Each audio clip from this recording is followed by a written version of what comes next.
जी बिस्मिल्लाहिर्रहमानिर्रहीम। आज हमारा लेक्चर है लेक्चर नंबर 8 केफ 2 का। कल हमने चैप्टर नंबर 5 कंप्लीट कर लिया था और आज हम डिस्कस करने लगे हैं क्या चीज़, पास पेपर्स। जो चैप्टर नंबर 5 के पास पेपर्स हैं आज वो हम डिस्कस करने लगे। ये लाइट्स ऑफ कर दूँ, इधर इधर बटन हो। हाँ बस ठीक है जी। हम आज डिस्कस करने लगे हैं चैप्टर नंबर 5 के पास पेपर्स। अब आप देखें अपने नोट्स में, जो आपके पास नोट्स है उसमें आप देखेंगे तो हमारे पास है क्वेश्चन नंबर 7 नजर आ रहा है जी। क्वेश्चन नंबर 7, ठीक है। क्वेश्चन नंबर 7 हम सॉल्व कर लेते हैं जी। पहले मैंने आपको कुछ पास पेपर्स मैंने आपके सामने सॉल्व करवा लिए थे और आपको मैंने बता दिया था कि पास पेपर सॉल्व करते हुए सबसे पहले आपने क्या चीज़ पढ़नी है, रिक्वायरमेंट पढ़नी है जी। पढ़े रिक्वायरमेंट, यहाँ पे लिखा हुआ है पेज नंबर 10 के स्टार्ट में लिखा हुआ है। देखिए स्टार्ट से आप पढ़ेंगे तो नहीं, मैंने आपको बोला था कि रिक्वायरमेंट आपने आखिर में देखनी है। मेजॉरिटी क्वेश्चंस में रिक्वायरमेंट जो है वो कहाँ पे गिवन होती है, लास्ट में, ठीक है। तो आप पढ़े रिक्वायरमेंट, कह रहे डिस्कस द टैक्सेबिलिटी, अंडरलाइन करें किसको, डिस्कस, अंडरलाइन करें डिस्कस को। कह रहा है discuss the taxability of the amounts received by Margaret for conducting the workshop sessions during tax year 2012 ji. Tax year 2012 draw करें कहाँ से, जब ना बताया गया हो तो हमेशा कौन सा लेना है, नॉर्मल। तो टैक्स ईयर मेरा कहाँ से कहाँ तक होगा, टैक्स ईयर है 2012, तो कहाँ से 1 जुलाई 2011 30 जून 2012 जी। ठीक हो गया, टैक्स ईयर 2012। क्वेश्चन देखें, Margaret, a German national, was employed as a technical manager of Pfizer Chemicals Limited, a resident company। कह रहे मार्गरेट जो है ये कहाँ का नेशनल है, जर्मनी का, और उसको फाइजा केमिकल्स लिमिटेड का जो एक रेजिडेंट कंपनी है, मतलब पाकिस्तान की क्या है, रेजिडेंट कंपनी, ठीक है, उसमें अपॉइंट किया गया है as a technical manager on 1 October 2010 for a term of 2 years. कितने सालों के लिए, 2 सालों। वो दूसरे वाला लैपटॉप फ्री था तो फिर क्या नहीं, वो पीआरसी के पास, मेरे ख्याल में उधर ही होगा। चले फिर कल उस पे कर, इस पे जूम नहीं होता जी। ठीक हो गया, कितने सालों के लिए, 2 सालों के लिए। Under the terms of employment she was, अच्छा मैं लड़का समझ रहा था, 7 साल हो गए ये क्वेश्चन कराते हुए लेकिन याद नहीं रहता कि ये कौन है। She was allowed to deliver lectures at various professional organisation. During tax year 2012, she conducted 3 workshop sessions, the detail of which are as follows। कौन कौन से हैं, workshop session in Lahore, a fee of $15,000 is equivalent Pak rupees was received from a local event manager. The fee was credited to her bank account maintained in Karachi। Workshop session in Munich, a fee of $25,000 was received in Germany in her Munich bank account। Workshop session in Dubai, a fee of $20,000 was remitted to her bank account in Karachi। ये lights on कर दें जी। Question हमने पढ़ लिया, हाँ जी। अब हम question solve करने लगे हैं। उसने रिक्वायरमेंट में क्या मांगे आपसे, डिस्कस, क्या लिखा हुआ था, discuss the taxability of the amounts. Page number क्या था जी। कह रहे डिस्कस करें। अब आपको जो क्वेश्चन है ना, पहला टाइप आ गया। नॉर्मली जब वो क्वेश्चन पूछता है, ठीक है, तो वो या तो डिस्कस पूछता है या फिर कंप्यूट पूछता है। क्या क्या चीज? या फिर कंप्यूट करना। डिस्कस वर्सेस, ये टू वर्ड्स आपको टेक्स्ट के पास पेपर्स में नजर आए। दोनों का मतलब क्या? दोनों का डिफरेंट। जब एक ही क्वेश्चन हो, अब इस क्वेश्चन का मैं कंप्यूट लगा दूं, क्या लगा दूं? कंप्यूट, तो आंसर मैं डिफरेंट तरीके से दूंगा। फिर अब क्या लगा हुआ है साथ? डिस्कस। डिस्कस का मतलब यह है कि आपकी जो प्यारी प्यारी इंग्लिश है उसमें आपने मुझे आंसर करना है किस फॉर्मेट में? स्टेटमेंट फॉर्म में, फिगर्स में नहीं। किस फॉर्म में आपने मुझे आंसर करना है? स्टेट। टेक्स्ट ट्रीटमेंट आप मुझे बताएंगे लेकिन स्टेटमेंट फॉर्म में। आप फिगर्स मुझे कैलकुलेट नहीं करके देंगे, आप मुझे किस में बताएंगे? स्टेटमेंट फॉर्म में फिगर्स, टैक्सेबिलिटी बताएंगे, टैक्स ट्रीटमेंट बताएंगे। ठीक हो गया? और कंप्यूट जब रिक्वायरमेंट में हो तो इसका मतलब क्या होता है कि क्या करना है आपने इसमें? कैलकुलेशन। आपने जो आंसर करना होता है वो किस में करना होता है? फिर आप स्टेटमेंट फॉर्म में आंसर नहीं करते, आप कंप्यूट करते हो, कैलकुलेट करते हो। तो ये दो तरह के रिक्वायरमेंट में वो दो तरह के वर्ड्स इस्तेमाल करता है, या डिस्कस या फिर कंप्यूट। यहाँ पे क्या है? डिस्कस। ठीक है। अच्छा, कल आपको मैंने एग्जांपल भी दिया था ना, चले वो बाद में डिस्कस करते हैं जी। अब यहाँ पढ़े दोबारा। Margaret a German national was employed as a technical manager of, ये कितने मार्क्स का क्वेश्चन? 6 मार्क्स का क्वेश्चन है, 6 नंबर है इसके। A resident company on 1st October 2010 for a term of 2 years, 2 years को अंडरलाइन जी। कब आया पाकिस्तान? कितने सालों के लिए? 1 अक्टूबर 2010 से लेके 1 अक्टूबर 2012। हमारा टैक्स ईयर क्या था? टैक्स ईयर 2012 कहाँ पे एंड होगा? 2012। स्टार्ट कहाँ से होगा? 1 जुलाई 2000। ये हमारा टैक्स ईयर है ना। मतलब हमारे टैक्स ईयर से पहले आया और हमारे टैक्स ईयर के बाद वापस जाए। मतलब क्या है कि हमारे टैक्स ईयर में कंप्लीट ईयर वो पाकिस्तान में था। कुछ बताया तो नहीं है ना क्वेश्चन में कि का आया तो फिर चला गया। उसने कहा 2 सालों के लिए आया। तो मतलब हमारे टैक्स ईयर में कंप्लीट ईयर ये क्या था? प्रेजेंट था। 183 डेज से ज्यादा स्टे था तो क्या बन गया? रेजिडेंट जी, रेजिडेंट हो गया। पहली बात। दूसरी बात, कितने टाइम के लिए आया है? 2 इयर्स के लिए। थर्ड हमने पढ़ा था कि अगर किस रीजन की वजह से आ जाए तो इसको हम क्या कहते हैं?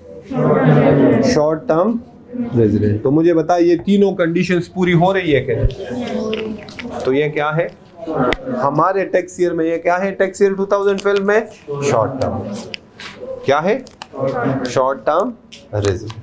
आप कैसे आंसर करोगे अब प्रॉपर? ठीक है, आंसर नंबर 7 है। हाँ, मार्गरेट लिखे shall be considered as a short term resident as she was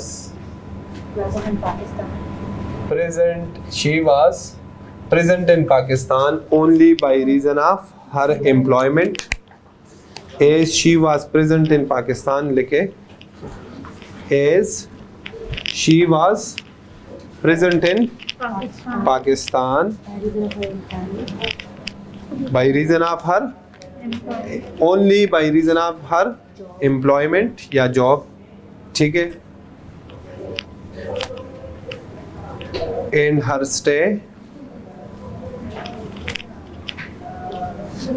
stay in Pakistan is not more than 3 years.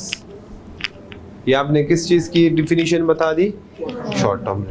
जैसे पहले लाइन में आपने बता दिया ना, shall be considered as a short term resident, तो आपने रीजन बता दी कि मैं क्यों उसको शॉर्ट टर्म रेजिडेंट कंसिडर कर रहा हूं। 2 बातों की वजह से वो क्या हो सकती है? Short term. 3 बातों की वजह से।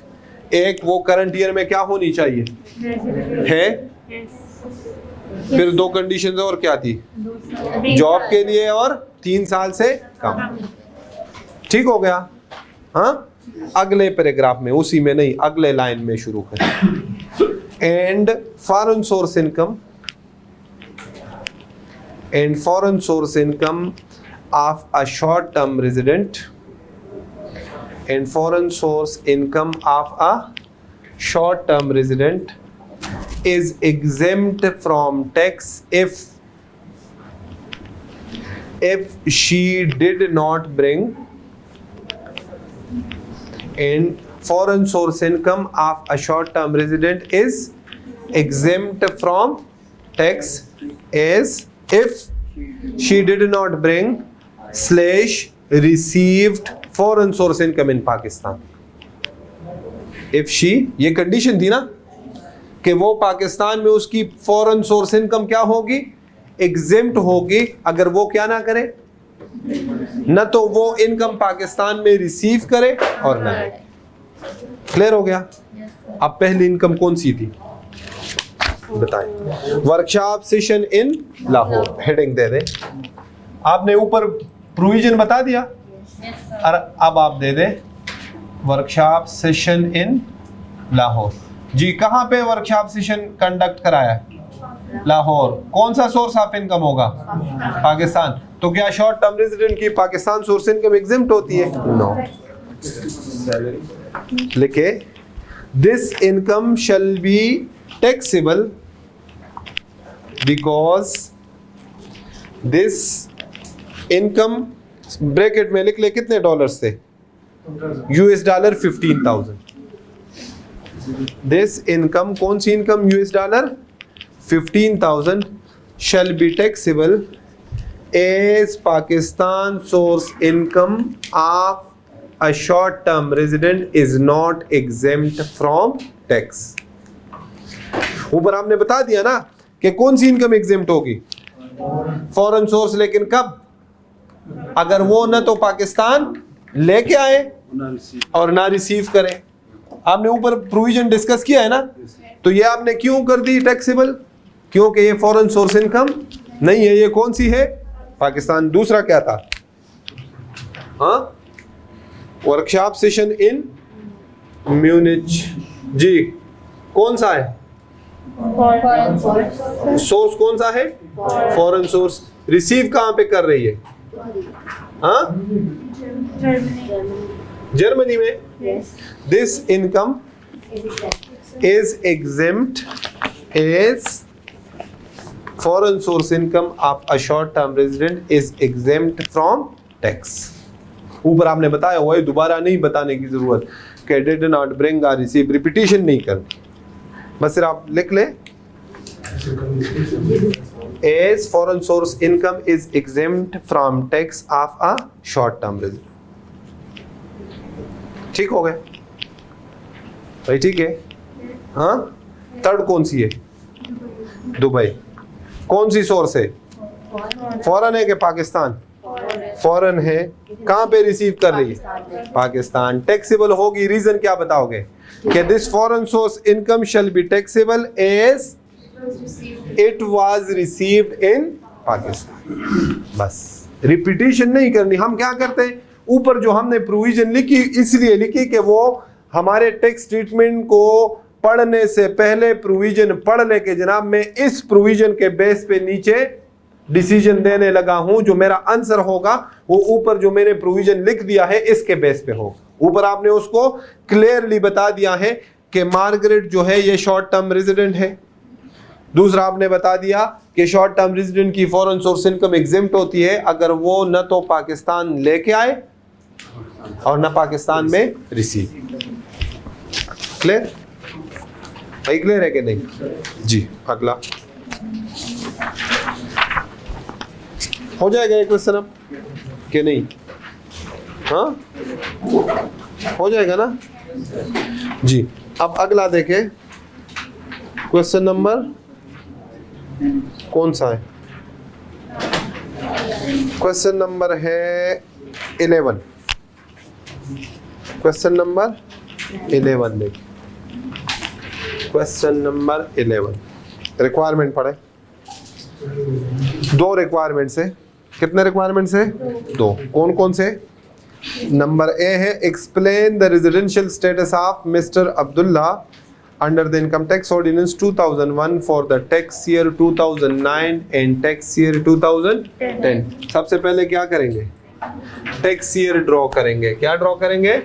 ड्रॉ करें। कितने टैक्स ईयर्स रिक्वायर्ड है? दोनों ड्रॉ करें। एक होगा टैक्स ईयर 2009 कहां से कहां तक? 1 जुलाई 8 से लेके 30 जून 2009। दूसरा 2010 है ना, 1 जुलाई 2009 से लेके 30 जून 2010। इन दो टैक्स ईयर का आपसे पहले रेजिडेंशियल स्टेटस मांग रहा है। दूसरा कंप्यूट, अंडरलाइन करो। ऊपर क्या था? डिस्कस। यहाँ पे क्या है? Compute taxable income of mister Abdullah for the tax years 2010, 9 and 10। Support your computation with appropriate comments. Underline करो। कह रहा है सिर्फ आपने मुझे फिगर्स नहीं बताने, जो आप फिगर्स बता रहे हो उसकी रीजंस भी मुझे बता दो। इसी फॉर्म में, स्टेटमेंट फॉर्म में कमेंट्स करो। उसके ऊपर क्या करो? कमेंट्स करो। समझ में आ रही बात? तो आपने कमेंट भी करना है। Clear? Mr. Abdullah, an employee of Malaysian-based company, has been assigned to work in Karachi in its subsidiary company, which is registered under the Companies Ordinance 1984. The initial assignment of 2 years commenced on March 1st, 2009. Underline करो। The initial assignment of 2 years, 2 years को भी underline करो। पहला assignment कितने सालों का है? 2 सालों का। And would be extended subject to mutual agreement। और कह रहा है कि 2 साल से ये extend हो सकता है, लेकिन दोनों के mutual consent के साथ। ठीक है? यहां तक मुझे बता दें, पाकिस्तान किस लिए आया? जॉब के लिए। कितने अरसे के लिए? अगर ये एक्सटेंड ना हो, 3 साल से ज्यादा ना हो, तो यहां तक ये क्या बन गया? Short term resident. दोनों कंडीशंस पूरे हो गए ना। लेकिन पहले हम क्या बनाएंगे उसको? रेजिडेंट। पहले क्या बनाएंगे? रेजिडेंट, फिर शॉर्ट टर्म साथ लगाएंगे।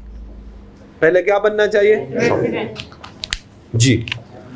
मिस्टर अब्दुल्ला रिम्यूनरेशन, तो ये तो हम बाद में करते हैं क्योंकि ये सेकंड रिक्वायरमेंट है ना, कंप्यूटेशन। पहला रिक्वायरमेंट क्या है? Residential status. तो मुझे बताएं अब्दुल्ला कब आया है पाकिस्तान? 1 मार्च 9। कितने सालों के लिए? मतलब 1 मार्च 2011। इतना टाइम वो अगर 2 साल पूरे गुजारेगा तो वो 1 मार्च को आएगा, तो कब जाएगा वापस? 1 मार्च 2011। जी। ऊपर जो टैक्स ईयर ड्रॉ किया है 9, पहले उसको देखते हैं। दोनों को अलग अलग देखना है, दोनों को कंबाइंड नहीं देखना। 9 में देखे ये कहां से स्टार्ट होगा? 1 मार्च कहां पे आ रहे हैं? 9 में आ रहा है। 1 मार्च 2009 यहां आ रहा होगा ना जी। 1 मार्च 2009 से लेके 30 जून 2010 9 तक देख ले, क्या 183 डेज पूरे हो रहे? काउंट करें ना, तुक्के नहीं लगे। मार्च के कितने? कैलकुलेटर ये कितने मार्क्स है? मार्क्स देख ले पहले इस रिक्वायरमेंट 2। तो वो वाले डेज और मंथ लिखने की जरूरत नहीं है, जितना उसने हमें देना है इन रिटर्न। समझ में आ रही बात? आपने देखे ना, आसान सी मिसाल, चलो नहीं देता, रिकॉर्डिंग हो रही है, फिर बच्चे मजाक उड़ाते हैं जी। मार्च के कितने? 31। अप्रैल के, मई के 31, जून के 30। कितने हुए? तो क्या हुआ? मतलब टैक्स ईयर 2009 में क्या है? तो क्या टैक्स ईयर 2009 में ये शॉर्ट टर्म रेजिडेंट होगा? नहीं। शॉर्ट टर्म रेजिडेंट के लिए पहले जरूरी है क्या होना? रेजिडेंट। समझ में आ रही बात? तो टैक्स ईयर 9 में आप कैसे लिखोगे? आंसर कैसे करोगे? आप लिख लोगे आंसर, कौन सा क्वेश्चन है? 13, 11। कौन से की आंसर करनी है? पार्ट ए की। हाँ, रिक्वायरमेंट क्या है? Residential status. ठीक हो गया जी। टैक्स ईयर 2009 क्या होगा? Non resident. अगर थोड़ा दिल कर रहा हो ना तो बेशक ब्रैकेट में लिख ले 31, मार्च के, अप्रैल के 30, मई के 31 और जून के टोटल कितने हुए? समझ में आ रही हो? हाँ भाई, क्लियर हो गया? बता दे साथ एक्सप्लेनेशन, और वो जरूरत नहीं है क्योंकि एक नंबर है, इसका एक है, दूसरा टैक्स ईयर 2010 का है, इसका कितने नंबर है? एक। तो एक नंबर के लिए हम इतनी अपना टाइम जाया नहीं कर सकते। समझ में आ रही बात जी? अब आ जाए कौन सा? Tax year 2010। अब बताए कि जा कब रहा है? 1 मार्च 2000। तो इसके बाद है कि पहले? मतलब यहां पे कहीं आ रहा होगा ना,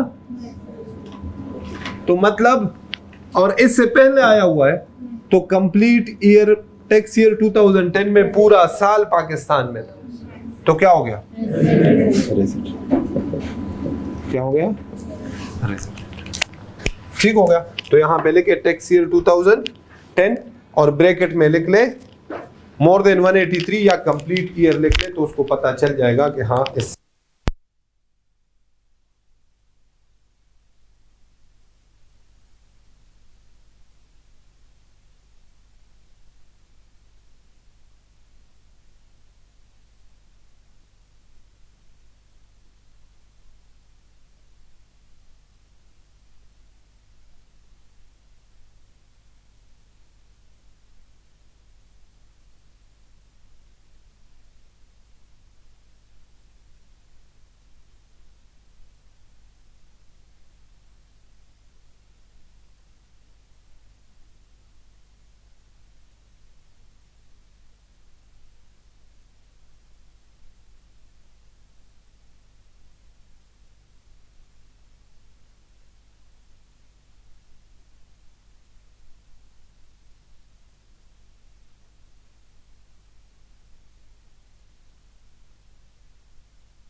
में क्या होगा?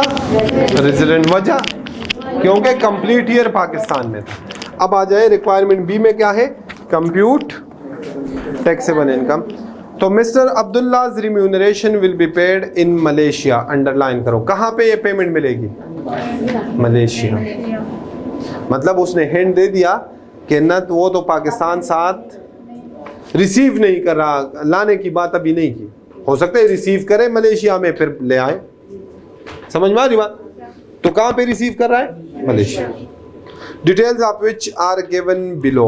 Pakistan source salary income for the tax year 2009 57,50,000. Pakistan source salary for the tax year 2010 17.25 million.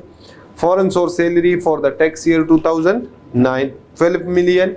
Foreign source salary income for the tax year 2010 3 million. ठीक है, अच्छा बता दे अब 2010 में रेजिडेंट हुआ, कितने टाइम के लिए आए, किसके पर्पस के लिए आए, कितने टाइम के लिए, क्या बन गया, शॉर्ट टर्म रेजिडेंट. लेकिन आपने यहाँ पे शॉर्ट टर्म रेजिडेंट नहीं लिखना. हाँ, यहाँ पे जो टैक्स ईयर 2010 की आप रेजिडेंशियल स्टेटस बना रहे हो ना, इधर क्या लिखना है, सिर्फ रेजिडेंट. शॉर्ट टर्म रेजिडेंट का कनेक्शन है टैक्सेबिलिटी के साथ. शॉर्ट टर्म रेजिडेंट हमारे पास या तो बंदा रेजिडेंट होगा अगर रेजिडेंशियल स्टेटस मांगे, या नॉन रेजिडेंट होगा. वो जब हम इनकम कैलकुलेट करते हैं तो शॉर्ट टर्म रेजिडेंट का कॉन्सेप्ट वहां पे आता है. अगर सिर्फ रेजिडेंशियल स्टेटस मांगे तो हम क्या आंसर करेंगे, रेजिडेंट और नॉन रेजिडेंट. समझ में आ रही बात जी. तो अब हम इसकी कर लेते हैं कंप्यूटेशन. ये टेबल थोड़ा सा हम कर लेते हैं. ये है पार्ट बी, ठीक है, और हम हेडिंग दे देते हैं कंप्यूटेशन ऑफ, क्या रिक्वायर्ड है, taxable income.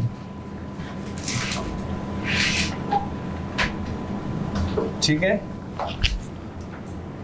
Rupees. Tax year कौन सा है, पहले 9 का कर लेंगे ना जी.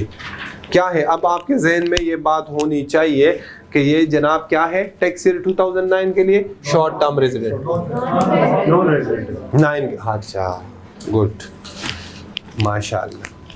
अब ज्यादा लोग हो, वरना मैं 100 रुपए दे देता अगर एक बंदे ज्यादा हो, मेरी पूरी सैलरी निकल जानी जी. नॉन रेजिडेंट के लिए क्या रूल पड़ा था, कौन सी इनकम टैक्सेबल होती है, और फॉरेन सोर्स, फॉरेन सोर्स क्या होती है, एग्जेम्प्ट. गुड, ठीक हो गया. तो अब आ जाए, पाकिस्तान सोर्स सैलरी कितनी है टैक्स ईयर 2009 की, पाकिस्तान सोर्स सैलरी कितनी है, 57,50,000.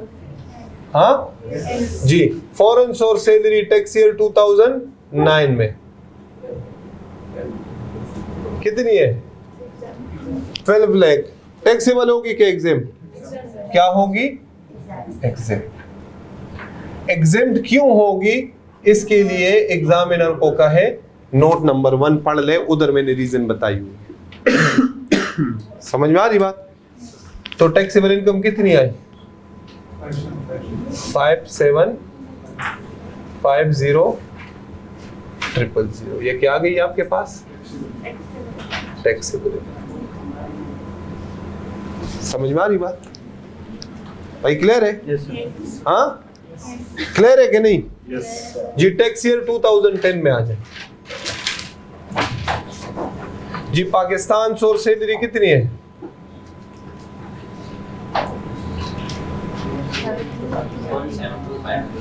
17,250 million,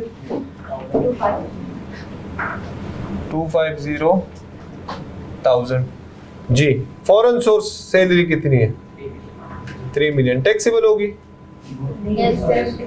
टैक्सेबल होगी. वजह शॉर्ट टर्म कह रहा है, ये भी एग्जेम्प्ट है.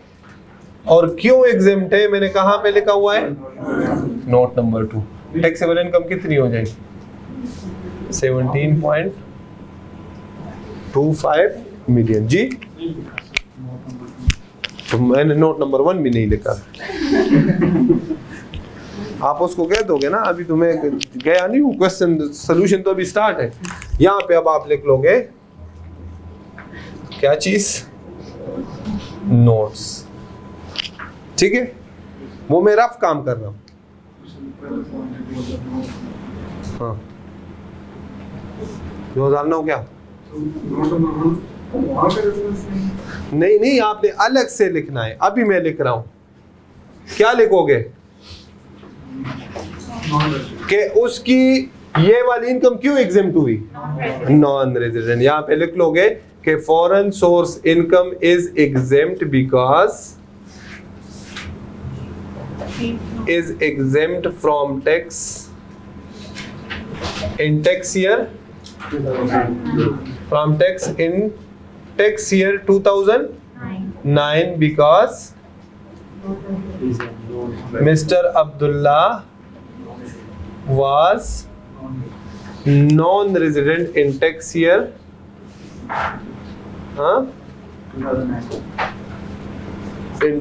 2009। क्लियर? नोट नंबर 2, इधर क्यों एग्जेम्प्ट है जी, यहां पे लिख लो। नोट नंबर 2 लिख लो कि foreign source salary of mister Abdullah was exempt from tax in tax year 2010 because Mr. Abdullah was short term resident। कितने मार्क्स है क्वेश्चन के? 8। खत्म नहीं हो। शॉर्ट टर्म रेजिडेंट मींस क्या मतलब है? डिफिनीशन जो only by reason of employment not more than did not bring R, ये नीचे लिख दो। शॉर्ट टर्म रेजिडेंट नीचे डिफाइन करना है। 8 नंबर है, 8 नंबर इतने लिखने पे नहीं देगा आप। शॉर्ट टर्म रेजिडेंट और नीचे लिख देना है कि foreign source income of a short term resident is exempt. समझ में आ रही बात? बातें वही लिखनी है।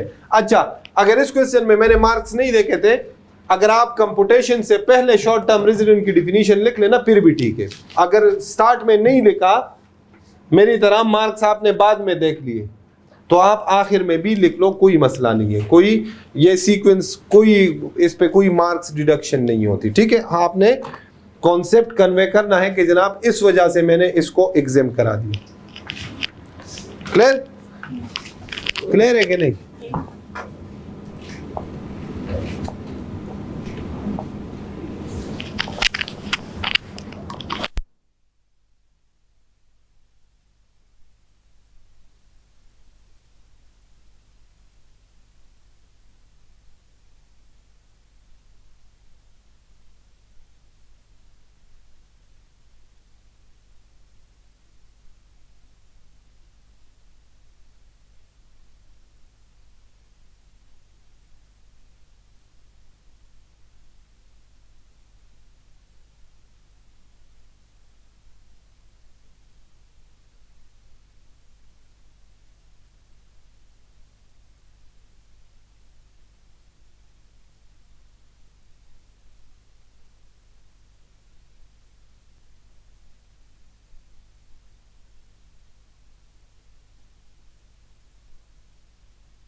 इस तरह से हो जाएगा तो वो 5-6 साल में सारी इनकम जब वो तो उसकी तो वैसे भी एग्जेम्प्ट हो गई इस साल की, आगे जाके दोबारा तो टैक्सेबल नहीं होगी शॉर्ट टर्म रेजिडेंट।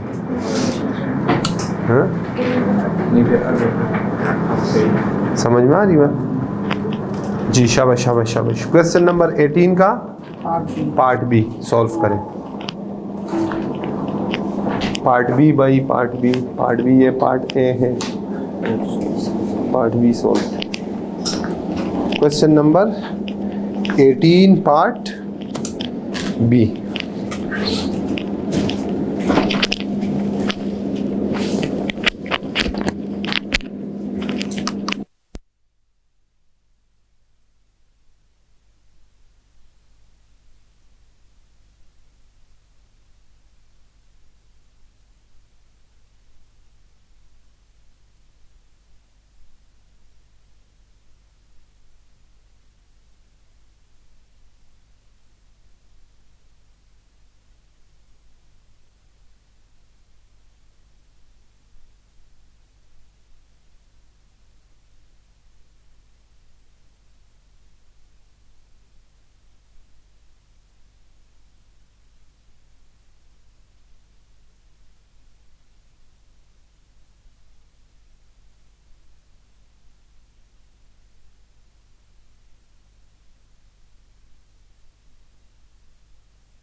अब देखें, ये क्वेश्चन टाइम ख़त्म होने वाला है, मैं डिस्कस कर लेता हूँ।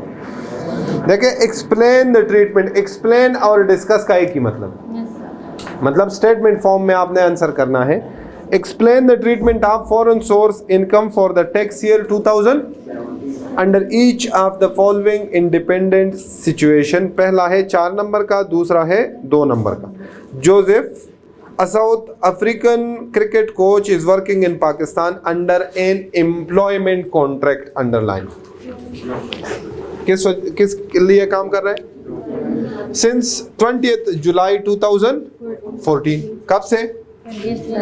20th July 2014. हमारा टैक्स ईयर कौन सा है?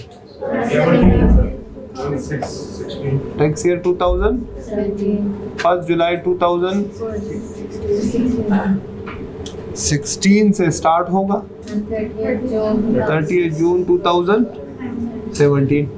ये कब आया है? 20th जुलाई 2014।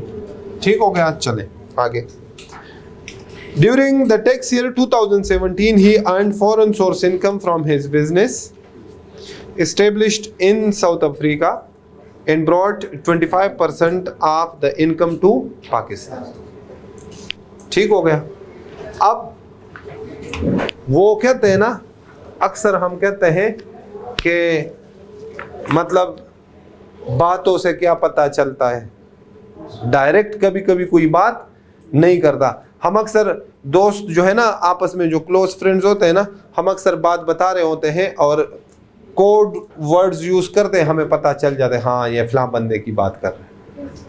उसकी कोई स्टोरी सुनाता है ना कोई, मतलब हम 2 दोस्त होंगे तो हम कोई थर्ड फ्रेंड की स्टोरी सुना रहे हैं किसी और फ्रेंड के सामने ना, तो हम कहते हैं नाम नहीं लेते। तो हमारा एक दोस्त था, उसने ये हरकत की थी उस टाइम। हाँ, मेरा एक दोस्त था, तो चले ये चीज़ जो है ना मुझे बड़ा रिस्ट्रिक्ट कर देती है, तो जो है ना मैं सुना देता, बड़ी इंटरेस्टिंग स्टोरी है वो। अच्छा, वो जो है ना वो कंफ्यूज हो जाता था फीमेल स्टूडेंट्स को देख के ना, उसी तरह से हैंग हो जाता था। तो एक दिन जो है ना काउंटर पे खड़ा है दुकान पे ना, तो ओल पर मिल्क पैक ले रहा था। तो मिल्क पैक लिया है उसने, तो पैसे दे दिए दुकानदार को, 500 रुपए का नोट। तो उसने बकाया देना था। इतने में आके इधर एक लड़की खड़ी हो गई उसके साथ, ठीक है। तो वो इतना कंफ्यूज हो गया, वो मिल्क पैक पकड़ के वो लड़की को दे, उसने उनसे पैसे लेने, तो वो हो जाता था। बस उस बेचारे की थी हद से ज्यादा। ऐसे में आप उसकी जो है ना सीए जर्नी में इंटर तक, फिर वो आर्टिकल्स के लिए पेशावर चला गया। मैं आपको उसके सैकड़ों स्टोरियां सुना सकता हूँ, क्लास में, कैंटीन में। और मेरा एक दोस्त था स्वाद का ना, वो बड़ा शरारती था, वो उसको पसवा देता था। और वो इतना सीधा साधा था, ठीक है, हम पठान वैसे भी थोड़े स्ट्रेट फॉरवर्ड होते हैं, वो कुछ ज्यादा ही सीधा था, ठीक है।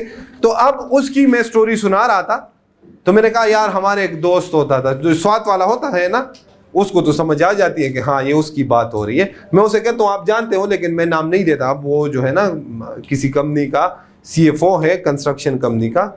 अब मैं कहूँ यार अब उसका नाम लूँ तो अच्छी बात तो नहीं है ना, तो मैं अक्सर स्टोरी सुना देता हूँ लेकिन नाम नहीं देता।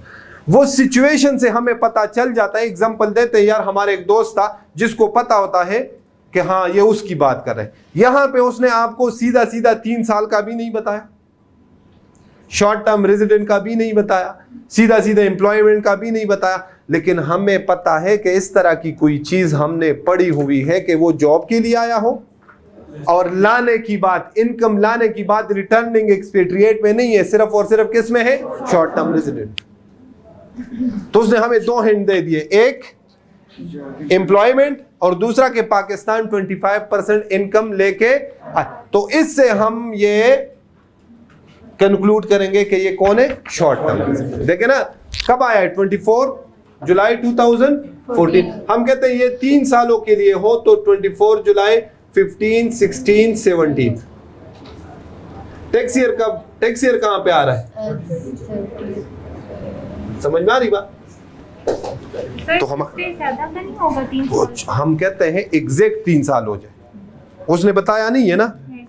उसने बताया नहीं है, तो मैक्सिमम कितना टाइम लिमिट है 3। अगर 3 से ज्यादा होता, अगर आपको कहता कि ये फॉर एग्जांपल आया है 20 जुलाई 2013, फिर हम काउंट करते 20 जुलाई 2016 तक ना, हाँ, फिर कहां पे आ जाता? यहां पे हमारा टैक्स ईयर कब स्टार्ट हो रहे हैं, तो हमारे टैक्स ईयर के कितने दिन गुजारे? 20। तो क्या रेजिडेंट बना? तो फिर शॉर्ट टर्म रेजिडेंट ना। हम कहते हैं जनाब ये पूरे 3 सालों के लिए आया था, क्योंकि उसने बताया नहीं है ना, अब हमारी मर्जी। मैंने आपको बोला नहीं था कि कुछ जगहों पे वो ऐसी बात करेगा जहां पे हम अपनी मर्जी चलाएंगे। तो हम एजम्पशन क्या ले रहे हैं कि उसने हमें एक हिंट दे दिया, 2 हिंट दे दिए, एक एम्प्लॉयमेंट का और एक फॉरेन सोर्स इनकम पाकिस्तान लाने की बात की है। तो ये 2 बातें हम शॉर्ट टर्म रेजिडेंट में पढ़ते हैं। कहां पे पढ़ते हैं? तो ये तीसरा हमने एज्यूम कर दिया कि वो 3 सालों के लिए आया है। कितने सालों के लिए? 3 साल। वो 3 साल हमने चेक किए कि हमारे टाइम पीरियड में कवर हो रहे, उसमें हमारा टैक्स ईयर आ रहा है कि नहीं आ रहा। वो इन 3 सालों में हमारे टैक्स ईयर में वो रेजिडेंट बन रहा है तो बन रहा है। तो ये क्या है? Short term resident. समझ में आ गई बात? शॉर्ट टर्म रेजिडेंट की डिफिनीशन लिख लोगे और फिर क्या लिख लोगे कि 75% इनकम एग्जेम्प्ट होगी, 25% टैक्सेबल होगी। वजह क्योंकि वो पाकिस्तान लेके आया। ऐसा क्या कर दिया है? दूसरा मेरे ख्याल में आसान है, रिटर्निंग एक्सपेट्रिएट। कौन सा है? Returning expatriate. चले आज के लिए इतना काफ़ी है। इंशाल्लाह कल जो है, जो एग्जांपल्स मैंने दिए थे वो डिस्कस करेंगे। कल इसी चैप्टर का कंप्लीट रिवीजन कराऊंगा और इसी चैप्टर के समराइज नोट्स दूंगा आपको। परसों मंडे को इंशाल्लाह फिर हम अपना नया चैप्टर स्टार्ट कर लेंगे। ठीक है? कल जो बच्चे जो भी कंफ्यूजन हो, कल इंशाल्लाह चैप्टर 5 की रिवीजन, जो रिमेनिंग पास पेपर्स है, वो जो एग्जाम्पल 4 था वो बड़ा टेक्निकल है, अच्छा है, कॉन्सेप्चुअल है, वो डिस्कस करूंगा। ठीक है? मंडे को इंशाल्लाह हम अपना न्यू चैप्टर स्टार्ट करेंगे। ओके जी, अल्लाह।